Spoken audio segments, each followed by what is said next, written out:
Pernahkah Anda membayangkan air yang mengalir deras menaiki bukit, melawan gravitasi, tanpa henti dan tanpa pompa yang terlihat? Secara fisika hal itu mustahil. Namun dalam ekonomi modern, uang melakukan persis hal tersebut setiap detik. Uang tidak menetes ke bawah seperti hujan yang membasahi tanah kering, melainkan tersedot ke atas menuju puncak piramida kepemilikan modal dengan kecepatan yang jauh melampaui kemampuan kerja keras manusia biasa. Fenomena ini bukan sekadar ketidakadilan moral atau nasib buruk individu, melainkan hasil dari desain sistem keuangan yang memang diciptakan untuk memindahkan kekayaan dari mereka yang hanya menjual waktu kepada mereka yang memiliki aset produktif. Kita sering diajarkan bahwa menabung pangkal kaya, padahal dalam struktur inflasi aset saat ini, menabung dalam mata uang fiat justru adalah cara paling pasti untuk menjadi miskin secara perlahan sementara pemilik aset melihat kekayaan mereka berlipat ganda saat kita tidur. Di akhir video ini, kamu akan tahu langkah konkret untuk kenapa uang selalu mengalir ke atas. Cara sistem membuat orang biasa sulit naik kelas. Masalah mendasar yang membuat uang mengalir ke atas terletak pada kesenjangan struktural antara pertumbuhan upah dan inflasi harga aset. Selama beberapa dekade terakhir, produktivitas pekerja meningkat tajam berkat teknologi, tetapi upah real stagnan karena surplus nilai tambah tersebut diserap oleh laba korporasi dan dividen pemegang saham. Di sisi lain, harga properti, saham, dan instrumen investasi lainnya meroket mengikuti pencetakan uang dan ekspansi kredit yang tidak pernah menyentuh kantong pekerja kelas menengah. Ketika kenaikan gaji tahunan hanya 3-5% sementara harga rumah naik 10-15% per tahun, celah tersebut menjadi jurang yang tidak bisa diseberangi dengan kerja lembur. Sistem ini menciptakan dua jalur kecepatan yang berbeda di mana jalur tenaga kerja berjalan lambat di aspal rusak, sementara jalur kepemilikan modal melaju di jalan tol bebas hambatan. Perangkap selanjutnya yang mengunci posisi kelas pekerja adalah siklus utang yang berfungsi sebagai alat transfer kekayaan terbalik. Bagi masyarakat berpendapatan rendah hingga menengah, utang bukanlah tuas untuk memperbesar aset, melainkan tali penjerat leher untuk mempertahankan standar hidup dasar atau membeli liabilitas yang dikemas sebagai kebutuhan. Bunga pinjaman konsumsi, kartu kredit, dan cicilan kendaraan bermotor bertindak sebagai pajak privat yang dibayarkan langsung kepada institusi keuangan. Lebih parah lagi, ketika suku bunga naik untuk mengendalikan inflasi, beban utang kelas bawah semakin berat sementara nilai aset mereka tidak ikut naik, menciptakan efek pemiskinan massal. Sebaliknya, investor besar dan korporasi memanfaatkan utang murah untuk mengakuisisi aset produktif yang menghasilkan arus kas lebih tinggi daripada biaya bunganya, sehingga utang bagi mereka adalah mesin pencetak uang, bukan beban. Ketimpangan perlakuan terhadap utang inilah yang mempercepat aliran uang ke atas. Ketidakadilan ini diperparah oleh struktur perpajakan yang secara sistematis lebih ramah terhadap pendapatan pasif dibandingkan pendapatan aktif. Pajak penghasilan dari gaji dikenakan secara progresif dengan tarif yang bisa mencapai puncaknya sangat cepat, memotong daya beli pekerja sebelum mereka sempat mengumpulkan modal. Sementara itu, keuntungan dari penjualan saham, dividen, atau apresiasi properti seringkali dikenai tarif final yang jauh lebih rendah atau bahkan bisa ditunda pembayarannya melalui strategi revaluasi aset. Artinya, seseorang yang bekerja banting tulang sepanjang tahun membayar porsi pajak yang lebih besar secara proporsional dibandingkan seseorang yang kekayaannya bertambah miliaran rupiah hanya dengan menahan aset. Insentif fiskal ini mengirim sinyal jelas bahwa negara menghargai akumulasi modal lebih tinggi daripada kontribusi tenaga kerja. Akibatnya, setelah pajak, sisa uang yang bisa diinvestasikan oleh pekerja menjadi sangat tipis, mempersulit proses transisi dari penjual waktu menjadi pemilik modal. Faktor penguat terakhir adalah transfer kekayaan antar generasi yang menciptakan garis start yang berbeda bagi setiap orang. Kekayaan warisan bukan hanya soal uang tunai, melainkan akses terhadap jaringan bisnis, pendidikan elit, toleransi risiko, dan literasi keuangan yang tidak diajarkan di sekolah umum.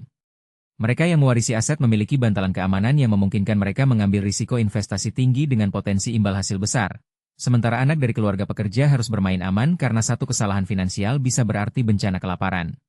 Keuntungan majemuk dari warisan ini berlangsung selama puluhan tahun, menciptakan lapisan elit yang semakin tebal dan sulit ditembus. Sistem meritokrasi yang kita agungkan seringkali hanya ilusi yang menutupi realitas bahwa mobilitas sosial telah menurun drastis karena konsentrasi kekayaan yang sudah terkonsentrasi sejak lahir. Mengabaikan faktor ini dan menyalahkan individu semata adalah bentuk penyangkalan terhadap data historis yang menunjukkan korelasi kuat antara kekayaan orang tua dan pencapaian ekonomi anak. Setelah memahami diagnosis sistemik tersebut, kita harus beralih ke strategi pertahanan dan serangan yang realistis karena menunggu reformasi kebijakan adalah tindakan pasif yang merugikan diri sendiri.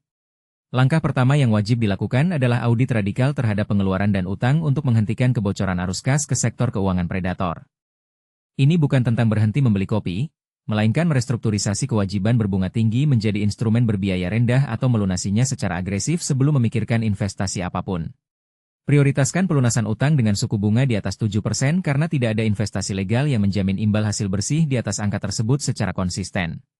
Jika rasio cicilan terhadap pendapatan masih di atas 40%, fokuslah meningkatkan pendapatan sampingan atau menurunkan gaya hidup secara drastis, karena berinvestasi dalam kondisi ini hanyalah membangun istana pasir di tepi tsunami. Langkah kedua adalah mengubah komposisi pendapatan dari murni tenaga kerja menjadi hibrida yang mencakup elemen kepemilikan. Anda tidak perlu langsung membeli properti atau saham blue chip jika modal terbatas. Mulailah dengan mengakuisisi keterampilan langka yang memiliki leverage tinggi atau membangun aset digital yang bisa dijual berulang kali tanpa tambahan biaya produksi signifikan. Tujuannya adalah memutus korelasi linier antara jam kerja dan pendapatan. Alokasikan minimal 10-20% pendapatan untuk membeli aset produktif, bukan spekulatif, dan perlakukan alokasi ini sebagai tagihan wajib yang tidak boleh ditawar. Pilih instrumen yang memberikan arus kas atau apresiasi nyata. Hindari skema cepat kaya yang menjanjikan return tidak masuk akal karena itu biasanya merupakan mekanisme transfer kekayaan dari pemula yang naif ke pemain lama yang licik. Konsistensi dalam akuisisi aset kecil jauh lebih berharga daripada menunggu modal besar yang tidak pernah datang. Langkah ketiga adalah optimasi pajak dan perlindungan aset sesuai regulasi yang berlaku di yurisdiksi Anda. Pelajari insentif perpajakan untuk investasi tertentu seperti dana pensiun atau obligasi pemerintah yang seringkali menawarkan manfaat pajak sebagai kompensasi atas likuiditas yang terkunci. Manfaatkan akun investasi yang diakui negara untuk menunda atau mengurangi beban pajak atas keuntungan modal. Dokumentasikan semua pengeluaran yang berkaitan dengan pengembangan keterampilan atau usaha sampingan sebagai biaya pengurang penghasilan jika memungkinkan secara legal. Perlindungan aset juga mencakup asuransi kesehatan dan jiwa yang memadai untuk mencegah guncangan tak terduga menguras tabungan investasi. Banyak orang gagal naik kelas bukan karena tidak punya strategi pertumbuhan, melainkan karena satu peristiwa katastrofik menghapus seluruh kemajuan yang telah dibangun bertahun-tahun. Mitigasi risiko adalah fondasi yang memungkinkan compounding bekerja tanpa interupsi. Langkah keempat adalah membangun jaringan sosial strategis yang berfungsi sebagai jembatan menuju peluang yang tidak tersedia di pasar terbuka. Kesenjangan informasi seringkali lebih mematikan daripada kesenjangan finansial. Bergabunglah dengan komunitas investor, pelaku usaha, atau profesional di bidang target Anda, bukan untuk meminta bantuan langsung, melainkan untuk menyerap pola pikir, standar, dan wawasan yang tidak tertulis di buku teks.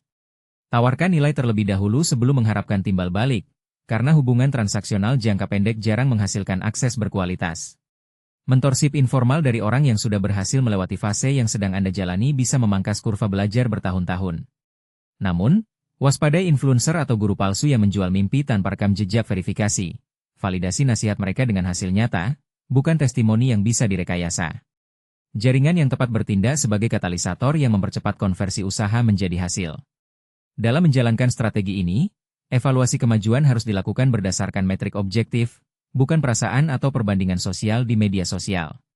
Ukur rasio kekayaan bersih terhadap pengeluaran tahunan, bukan nominal saldo rekening, karena angka inilah yang menentukan kebebasan finansial sejati. Pantau persentase pendapatan pasif terhadap total pendapatan. Jika setelah 2 tahun angkanya tidak bergerak naik, tinjau ulang alokasi aset dan strategi peningkatan keterampilan. Waspadai jebakan inflasi gaya hidup di mana kenaikan pendapatan langsung diikuti kenaikan pengeluaran konsumtif, yang membuat Anda berlari di tempat meski gaji bertambah. Kesalahan umum lainnya adalah diversifikasi prematur sebelum memiliki kompetensi inti.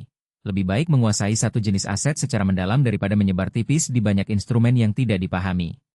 Koreksi jalur harus dilakukan setiap kuartal berdasarkan data, bukan emosi pasar atau berita sensasional. Realitas bahwa uang mengalir ke atas adalah fakta sistemik yang tidak akan berubah dalam semalam, tetapi pemahaman ini seharusnya melahirkan kewaspadaan strategis, bukan keputusasaan nihilistik.